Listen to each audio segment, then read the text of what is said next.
The innocent question. The unexpected student. Dr. Sarah Chen adjusted her tablet and settled into the curved seat designed for multiple alien body types. The advanced xenobiology seminar room buzzed with quiet conversations in 12 different languages. As the only human in a class of 37 students, she had grown used to the curious glances and whispered discussions about her species. The Galactic Research Institute's Nexus 7 station represented the finest in interspecies scientific cooperation. Students from across the galaxy came here to study the mysteries of life in all its forms. Sarah felt incredibly lucky to be among them, even if some days she wondered if she truly belonged. Professor Zixtal entered the chamber, her 6 legs moving in perfect rhythm across the polished floor. The insectoid scholar's compound eyes swept across the assembled students while her translator unit hummed to life. Her species, the Cathara, were known throughout the galaxy for their methodical approach to scientific research and their incredible attention to detail. Today we examine the limits of biological adaptation, Professor Zixtal announced, her mandibles clicking, and what Sarah had learned was equivalent to clearing one's throat. We will explore why certain evolutionary developments are considered impossible by current scientific understanding. The holographic display activated, showing a 3-dimensional model of a creature that looked like a cross between a jellyfish and a crystal formation. Sarah leaned forward, genuinely fascinated. The being seemed to shift between solid and liquid states as the projection rotated. The ethereal communes of the Andromeda spiral, Professor Zixtal continued, exist in a state of controlled matter transformation. According to our models, this should be impossible. No known biological process can maintain consciousness during such dramatic physical state changes. A student from the aquatic Merdai civilization raised a fin-like appendage. Professor, could this be achieved through distributed consciousness rather than centralized brain function?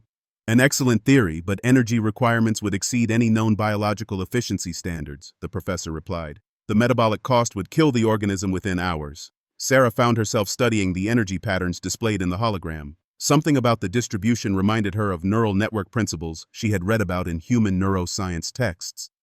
Without thinking, she raised her hand. Yes, Dr. Chen. Professor Zixtal's attention focused on her with interest. What if the energy distribution follows a cascade efficiency model? Sarah asked. If each transformation point operates at minimal energy cost by borrowing momentum from the previous transformation, the total system energy requirement might actually decrease over time rather than increase. The classroom fell silent. 36 pairs of alien eyes fixed on Sarah with expressions ranging from confusion to concern. Professor Zixtal's mandibles stopped moving entirely, which Sarah had learned indicated either deep thought or significant alarm. Dr. Chen, that theoretical framework doesn't exist in current galactic scientific literature. Where did you encounter cascade efficiency theory? Sarah felt a sudden chill as she realized what she had just done. The cascade efficiency model was something she had theorized during a late-night study session, combining principles from human physics, biology, and systems theory. She had never mentioned it to anyone because she assumed it was too obvious to be worth discussing. Well, it seemed like a logical application of basic energy conservation principles, she said carefully. A crystalline student from the Silicon Collective spoke up, their voice resonating through their mineral structure. Basic principles? Dr. Chen, what you describe would require understanding of quantum biological interfaces, multidimensional energy flow, and consciousness distribution theory. These are considered advanced theoretical frameworks that most species require decades to comprehend. Sarah looked around the room, noticing how the other students were now watching her with something that looked suspiciously like caution rather than curiosity. The growing concern. Professor Zixtal moved to the holographic controls, bringing up a new display. Dr. Chen, since you appear familiar with advanced theoretical frameworks, perhaps you could assist with our next case study. The new hologram showed a massive space-dwelling creature, easily the size of a small moon. Its hide appeared to be covered in what looked like solar collection panels, and massive appendages trailed behind it in elegant spirals. The void swimmers of the Magellanic Clouds, Professor Zixtal announced. They survive in deep space without any external life support, demonstrate faster-than-light travel without mechanical assistance, and appear to feed directly on cosmic radiation. According to all known biological laws, they should not exist. Sarah studied the creature's structure, noting the way the solar collectors were arranged and the fluid dynamics of the trailing appendages. Again, patterns emerged that reminded her of human engineering principles, but applied on a biological scale. The faster-than-light capability might not be true FTL, Sarah said, unable to stop herself. If they're manipulating local space-time through controlled gravitational fields generated by their appendages, they could achieve apparent FTL by creating temporary dimensional folds. This time, the silence was absolute. Professor Zixtal's compound eyes focused on Sarah with laser intensity. Dr. Chen, controlled gravitational field generation requires understanding of 11-dimensional mathematics and quantum field manipulation. These concepts are beyond the current comprehension of most galactic civilizations. Sarah felt heat rising in her cheeks. But the mathematics are really quite straightforward once you account for dimensional recursion patterns. She stopped talking as she noticed that several students were now taking notes specifically about her, rather than about the creatures being discussed.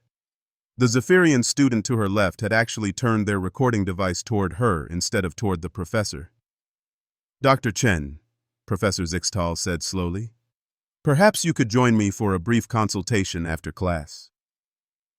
The remaining hour of the seminar passed in uncomfortable tension. Sarah tried to limit her responses to simple agreement or basic questions, but she found it increasingly difficult to pretend she didn't understand concepts that seemed obvious to her.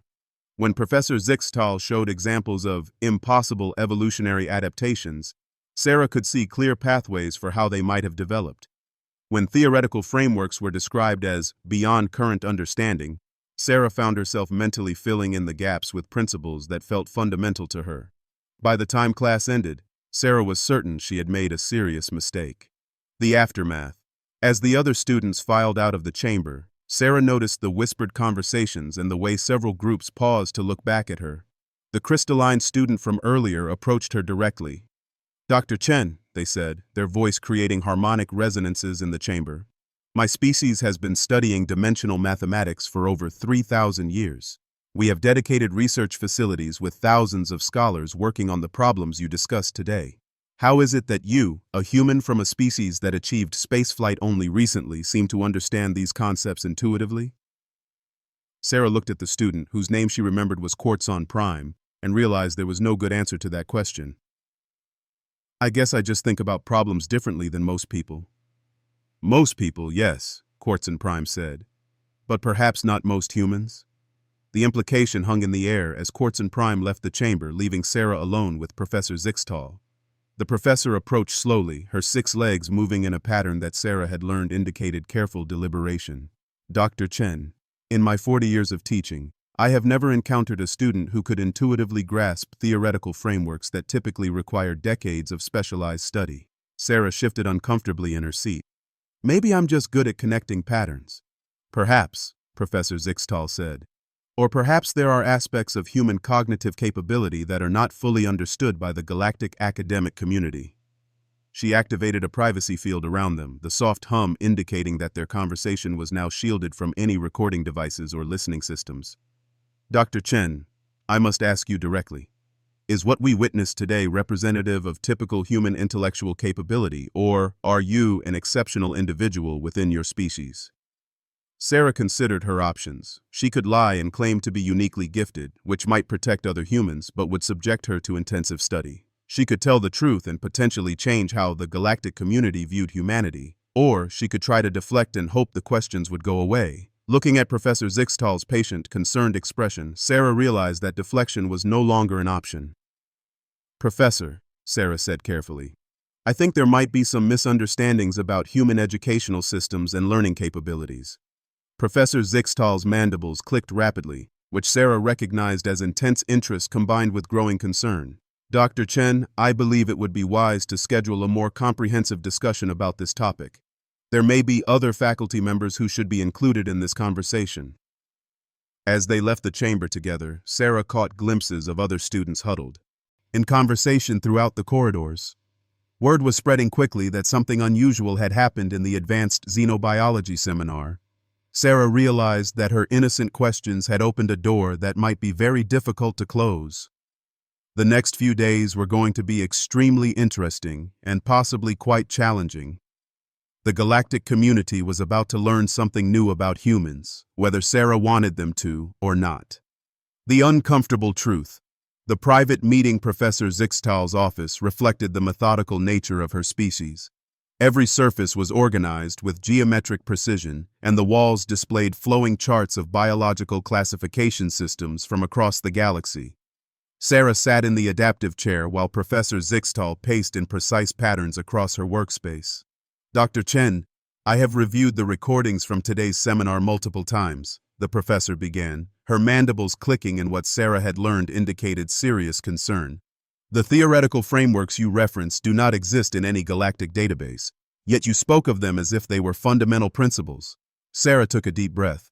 Professor, I think there may be some assumptions about human learning that need to be reconsidered. Explain. When humans encounter a new concept, we don't just memorize the information, we automatically start connecting it to everything else we know. We look for patterns, test theoretical extensions, and often develop new frameworks on the spot. Sarah paused, choosing her words carefully. What you call advanced theoretical concepts, we might call the obvious next step. Professor Zixtal stopped pacing. Dr. Chen, the cascade efficiency theory you described would require synthesis of quantum mechanics, biological energy systems, and dimensional mathematics. Most species require specialized education in each field before they can begin to understand the connections between them. But that's exactly my point, Sarah said, leaning forward. Humans don't learn subjects in isolation. When I study xenobiology, I'm automatically applying principles from physics, chemistry, mathematics, psychology, and engineering. It's not that I'm unusually smart, it's that human brains are designed to make connections. The professor's compound eyes focused intently on Sarah. Are you suggesting that all humans possess this capability? Before Sarah could answer, the office communication system chimed with an urgent priority signal.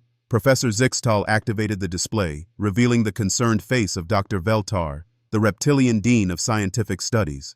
Professor Zixtal, I need you and Dr. Chen to report to conference room 7 immediately. We have a situation.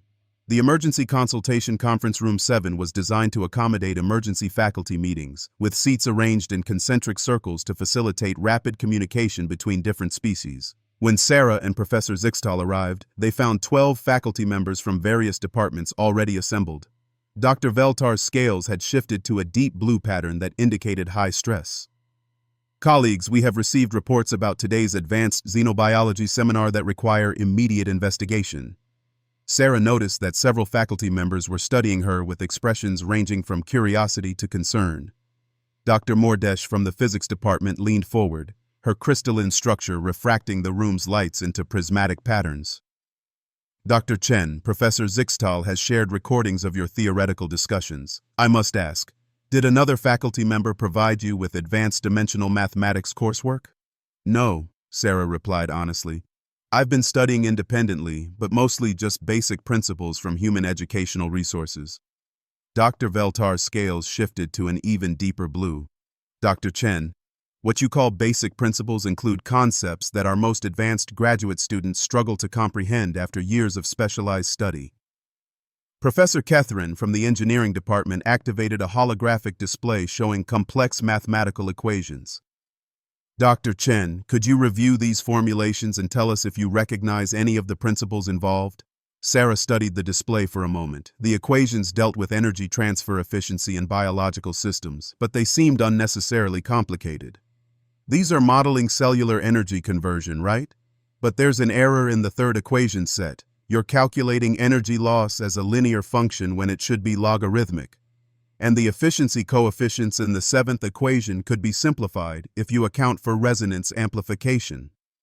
The room fell completely silent. Dr. Kethron stared at the display, then at Sarah, then back at the display. Dr. Chen, you have just corrected theoretical work that has been under development by our department for 8 years. The resonance amplification principle you mentioned doesn't exist in our scientific literature. But it's obvious from the way the energy patterns flow, Sarah said, confused by their reactions. If you model the cellular structures as resonance chambers rather than simple conversion units, the efficiency improvements are straightforward. That's when the station's emergency alert system activated. The crisis response.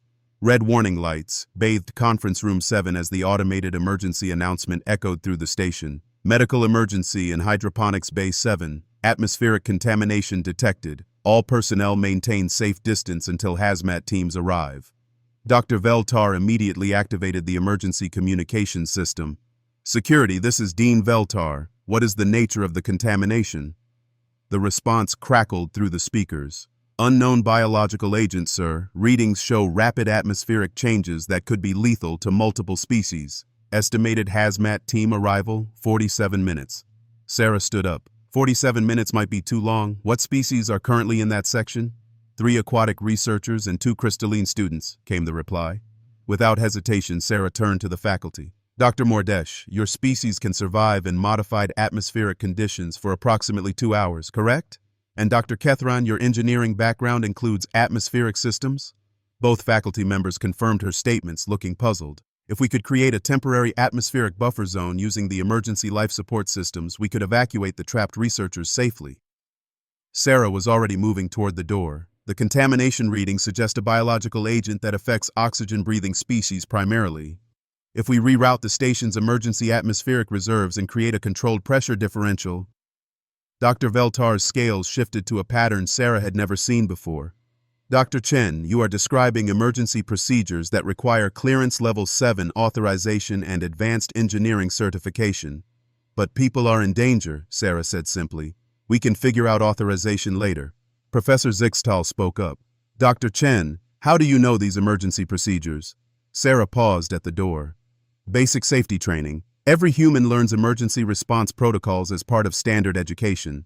The faculty exchanged glances that Sarah was beginning to recognize as significant concern. Dr. Kethran activated his portable engineering scanner. Dr. Chen, the atmospheric rerouting you described would require real-time calculation of pressure dynamics, gas mixture ratios, and contamination diffusion patterns. These calculations typically require our most advanced computer systems. Or you could estimate based on fluid dynamics principles and adjust as needed, Sarah replied. It's not that complicated if you think of the atmospheric system as a connected network rather than isolated chambers. The successful intervention. 23 minutes later, all 5 trapped researchers had been successfully evacuated from Hydroponics Bay 7.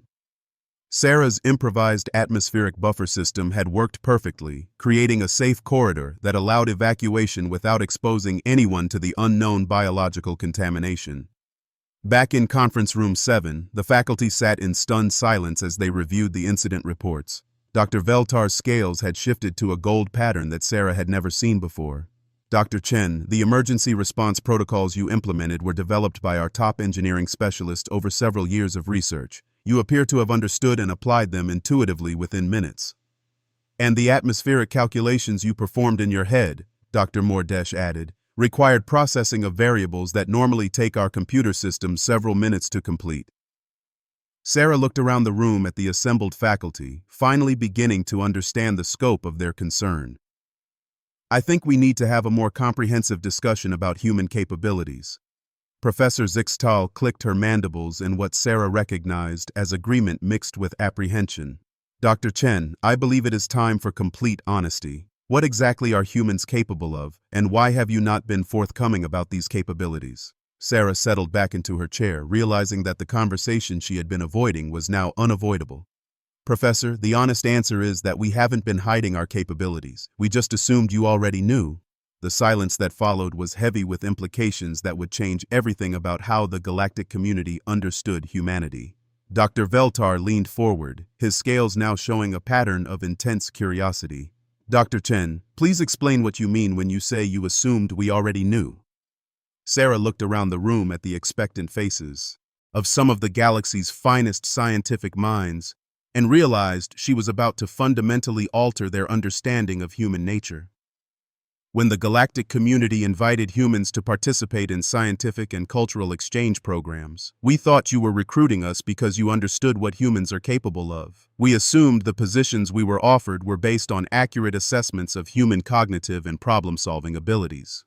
Professor Kethran's engineering scanner was beeping softly as it continued to analyze the atmospheric calculations Sarah had performed. Dr. Chen, are you saying that all humans possess the capabilities you have demonstrated today? To varying degrees, yes, Sarah replied. What you call advanced theoretical thinking, we call normal problem solving. What you call emergency response expertise, we call basic preparedness. What you call intuitive understanding of complex systems, She paused, looking around the room. We call Tuesday. The implications of this revelation hung in the air like a storm cloud, and Sarah realized that the next few hours were going to change everything about human-alien relations. The new understanding, the full assembly. 2 hours later, the main auditorium of Nexus 7 Station was filled with every faculty member, department head, and senior researcher who could be reached on short notice. Representatives from 17 different species sat in carefully arranged sections, their various atmospheric and seating requirements accommodated by the auditorium's adaptive systems. Sarah sat at a small table in the center of the room, feeling somewhat like a specimen under examination. Behind her, a display screen showed her academic records, qualification assessments, and the recordings from the day's events. Dean Veltar called the assembly to order, his scales now showing a pattern that Sarah had learned indicated formal proceedings. Colleagues, we are here to address a significant discovery regarding human cognitive capabilities that may require us to reassess our understanding of this species. Dr. Yanthara from the psychology department was the first to speak. Dr. Chen, our initial assessments of human intelligence suggested that your species possessed above-average problem-solving skills but operated within normal galactic parameters for learning and comprehension. Today's events suggest these assessments were incorrect. Sarah nodded. I think the assessment methods might not have been designed to evaluate how humans actually think. Explain. Sarah stood up, moving to the holographic display controls. May I demonstrate? With permission granted, she activated a complex biological modeling system that the faculty used for advanced research. This is a typical problem that graduate students work on, modeling the energy flow in an unknown alien life form. The display showed a creature with unusual crystalline and organic components that seemed to shift between different energy states.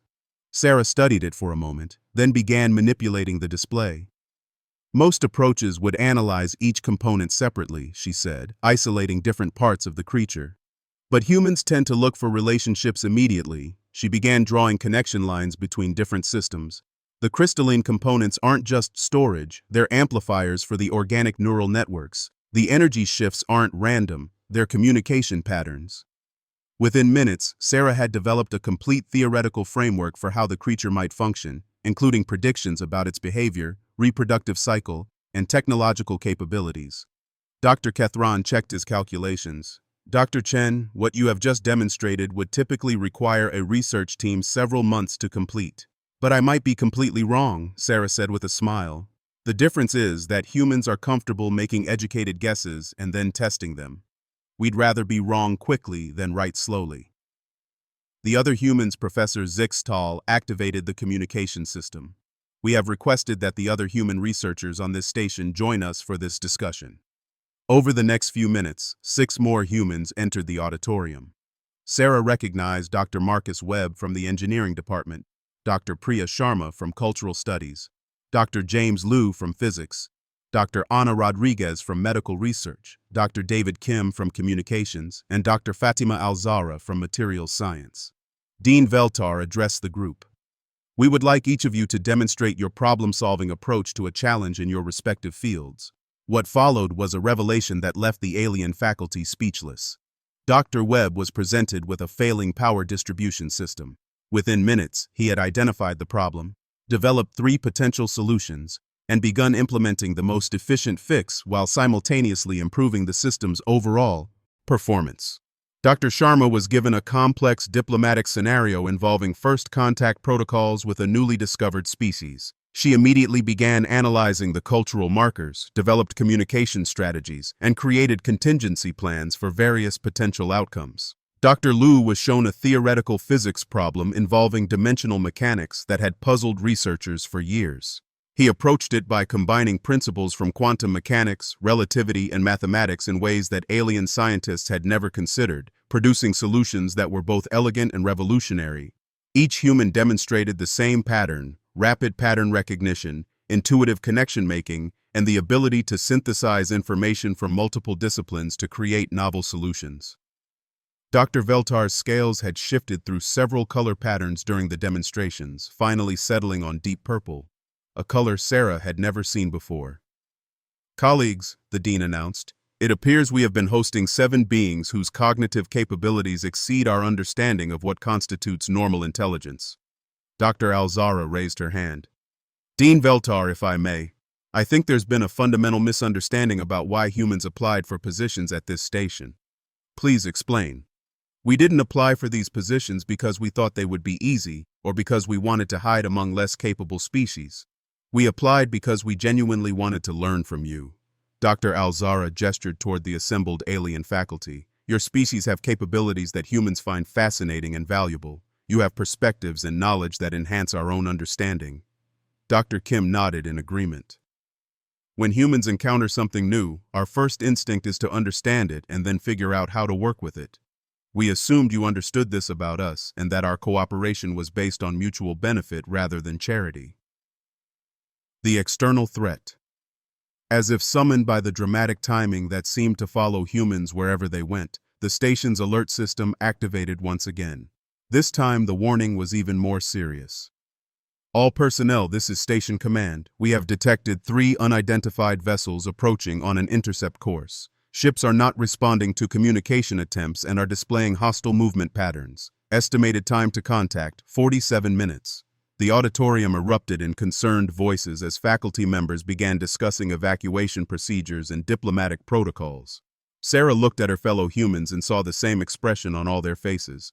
The look of people who had just heard a problem that needed solving. Dr. Webb was already activating his portable scanner to assess station defenses. Dr. Liu was calculating intercept trajectories and trying to determine the attacking ship's capabilities. Dr. Rodriguez was reviewing medical emergency protocols, while Dr. Kim was analyzing the communications failures to understand why the ships weren't responding.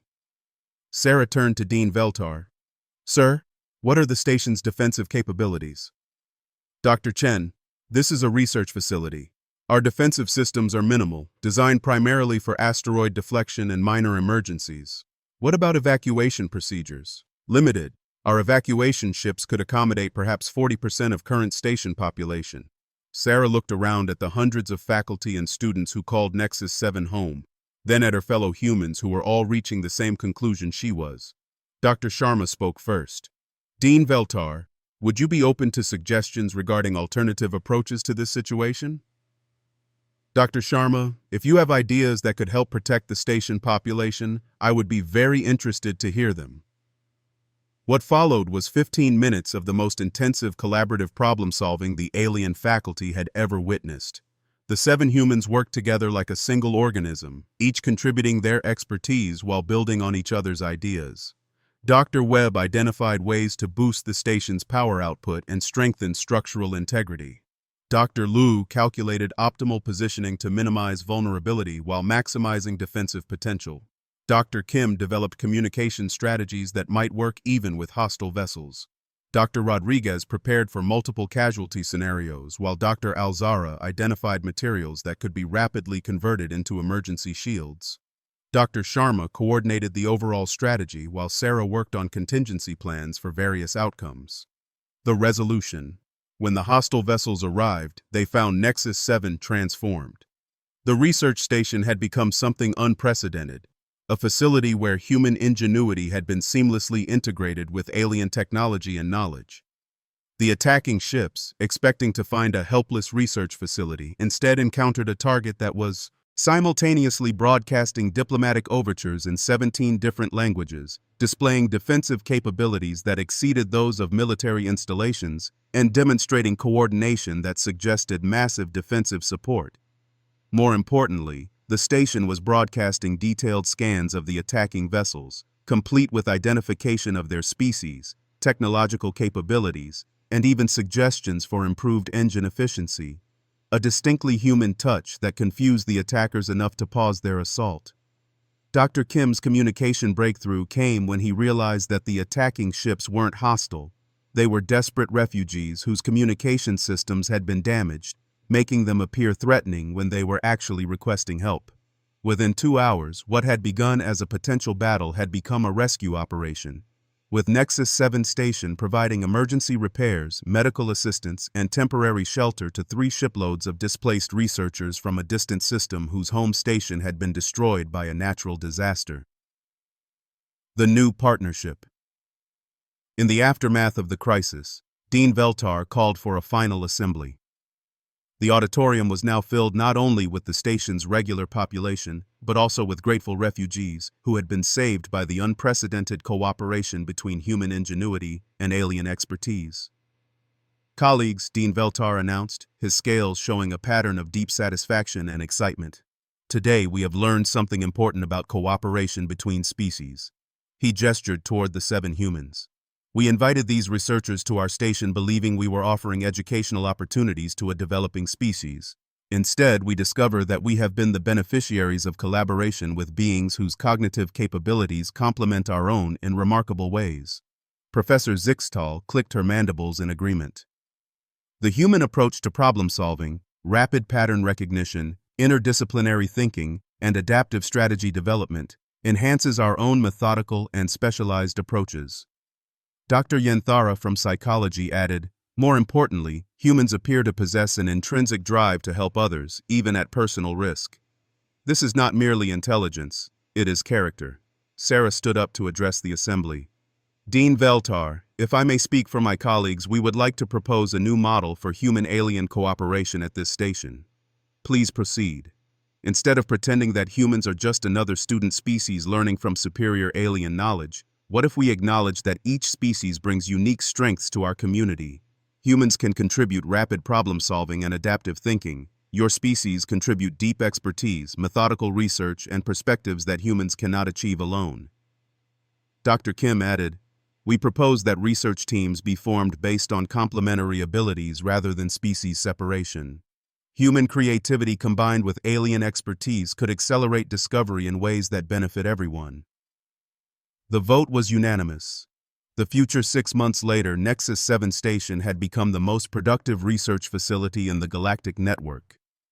Human-alien research teams were making breakthrough discoveries at unprecedented rates, and the station had become a model for interspecies cooperation throughout the galaxy.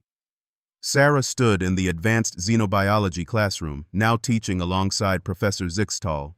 Their joint lectures had become famous throughout the galactic academic community for their innovative approaches and practical applications. Today, Sarah announced to a class that now included students from 23 different species, we're going to explore how seemingly impossible biological adaptations might actually represent elegant solutions to environmental challenges. Professor Zixtal clicked her mandibles in what Sarah now recognized as anticipation mixed with affection.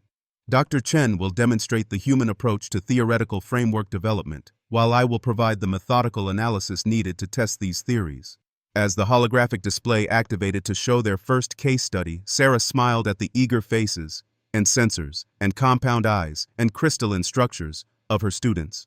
The galaxy had become a much more interesting place once everyone stopped pretending they understood each other and started actually working together. And whenever anyone asked how humans had managed to integrate so successfully into galactic society, the answer was always the same. They asked good questions, shared their ideas honestly, and never stopped trying to help.